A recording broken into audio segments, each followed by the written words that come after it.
უნდა გავაერთიანოთ აქ ჩვენ ყველა შემოწმების საგაზაფხულო შემოწმების სახეობა რაც არსებობს, ანუ და ერთიან კონტექსტში წარმოვიდგინოთ ერთიან ჭრილში ეს ყველაფერი.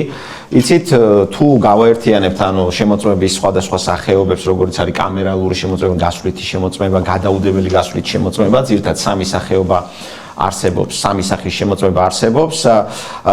ის მოთხოვნები, რაც უნდა იქნეს და ის ამოცანები, რაც უნდა იყოს დასმული, ანუ საგაზაფხულო შემოწმების დროს შემოსავლების სამსახურის მხრიდან, ეს არის ის, რომ შემოწმების პროცესმა ხელი არ შეუშალოს ბიზნესის საქმიანობას. ანუ ეს არის, ესე რომ ვთქვათ, ყველაზე მინიმუმის მინიმუმი. ხო, ანუ ის შემოწმების პროცესი როგორ წარიმართება, აუდიტის ხარისხი როგორი იქნება, ეს უკვე სხვა საკითხია, მაგრამ ნომერ პირველი არის, რომ თვითონ წარიმართოს შემოწმება იმგვარად, რომ ხელი არ შეუშალოს კამერალური დროს შესაძლებელია, მაგრამ როცა ინვენტარიზაციას აკეთებ, როგორ შეიძლება ხელი არ შეუშალოს? კი ბატონო, აი ხო, მე ვამბობ როგორ უნდა იყოს. ანუ ესე რომ ვთქვათ, როგორ არის, ამაზე შეგვიძლია ცალკე ვისაუბროთ, ანუ ნომერ პირველი მოთხოვნა არის ის, რომ ანუ ამან მაქსიმალურად ეს იყოს პროცედურულად ისე წარმართული, რომ ბიზნესისთვის ეს არ იყოს ხელის შემშლელი, მათ შორის აი ინვენტარიზაციაც რო ახსენეთ, ანუ სხვათა შორის გარკვეული ცვლილებები ბოლო პერიოდში იყო,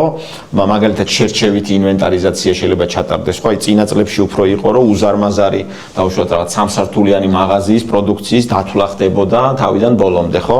რაღაცა წინსვლა და გაუმჯობესება არსებობს ამ მიმართულებით შეიძლება, მაგრამ გამოწვევები კვლავ შეიძლება არსებობდეს და არსებობს და ჩვენ ვსაუბრობთ ზოგადად, ანუ როგორ უნდა იყოს, ანუ პირველი რაც უნდა იყოს და რაც უნდა გქონდეს ეს არის, რომ ამან ხელი არ შეუშალოს ბიზნესს თავის ყოველდღიურ საოპერაციო საქმიანობაში.